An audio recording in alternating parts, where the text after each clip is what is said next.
Hey guys, I'm here in the beautiful city of Abu Dhabi and I just got something crazy in the mail from Samsung. Samsung's first ever new infinity bezel-less phone aka Galaxy A80 is here. And yeah, I opened the box with a pencil, deal with it. So the box looks really good, showing off the crazy design up front, and towards the back we got our main specification written. It's got the new infinity display which is almost bezel-less. Almost. Rotatory camera madness, which is the first we have seen in this kind of implementation, and also we have the 25 hours of super fast charging. Alright, opening up the box, we got the phone up front looking all sexy, wrapped in them protectors. Just gonna put this one on the side and let's take a look at the box contents first. So first up we have the mini box that contains the special Galaxy A80 case specifically designed to work with the rotatory cameras. There is a quick start guide as well, SIM ejector tool, the new 25 watt fast charger inside, which is the same size as the older chargers, but it is of course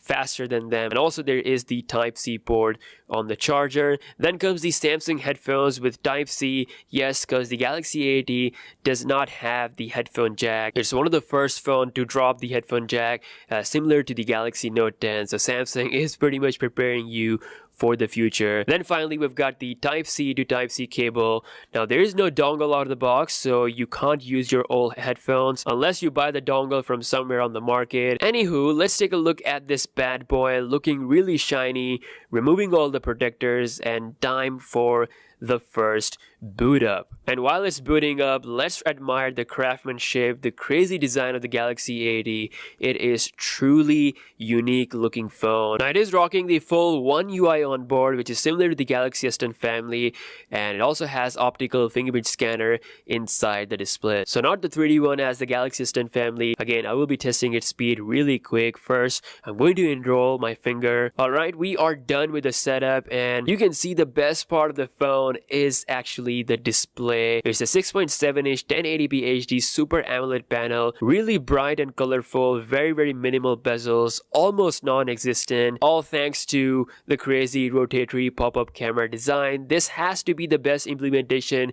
to this design, which allows you to use the rear cameras as your front cameras. So you get the same high quality pictures as the rear cameras, no loss of quality, and the way it rotates, oh man, it is addicting. I can play with this all day long. It works great with Instagram and other third-party applications as well. Very quick to launch. The built-in case from Samsung fits nicely on the phone with proper opening. We got the power keys on the right, volume keys on the left, and yes, no Bixby key. With the depth of headphone jack, Samsung also killed off the Bixby key. This is something that I wanted them to do, and they did it. Now you can use the power key as your Bixby key if you go into settings and set it up, but this is entirely up to you if you want to do it. If you don't want to do it, you're not forced to. You can access this option right from the quick toggles area. Samsung has also killed off Bixby on the Galaxy Note 10 model, so we're gonna see the similar implementation on the flagship Note 10 family as well. Now under the hood we've got a Qualcomm Snapdragon 730G chip. It's one of the first phones to have it, and I gotta say this phone is pretty snappy.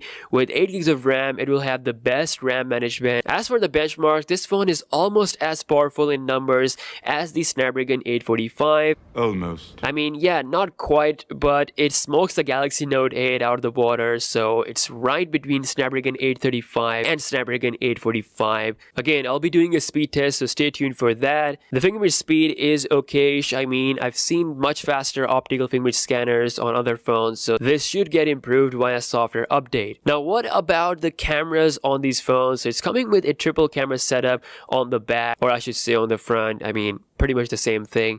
We've got a 48 megapixel main sensor along with 8 megapixel ultra wide angle lens and a 3D TOF sensor for portrait mode. The camera app is filled with a lot of features. Almost all the features that you get on the S10 family are here, and some features which you don't even find on the Galaxy S10 family are here as well. For example, the video live focus, which blurs the background as you record the video. It works with both back and front camera thanks to the added TOF lens. It's got all the other things like the super slow-mo, night mode, etc. As for the picture, the result is pretty good. You can take super ultra wide angle photos thanks to the 8 megapixel ultra wide angle lens. You can shoot 4K videos as well. However, in the 4K video mode, you can now do wide angle. So to shoot wide angle videos, you have to select 1080p record recording. As for selfies, the result is very impressive. Because of the same camera lenses, you get proper ultra-wide selfies as well. You get so much area in the photo, which is amazing. Now, unfortunately, the wide-angle front camera video does not work as of now, so hopefully Samsung might add this with the software update. But on the flip side, you can shoot 4K front camera videos as well, which is pretty good. Now, for the battery size, it's coming with a 3700 mAh cell, which should be plenty enough for 1 day of usage. However, I will be performing a battery drain test, so stay tuned for that. All in all, the Galaxy A80 is looking really good. Let me know your thoughts in the comment section below and what videos you guys want to see regarding this phone. Drop a comment and also subscribe to the channel if you're new here, and I'll see you guys in the next one. Peace out.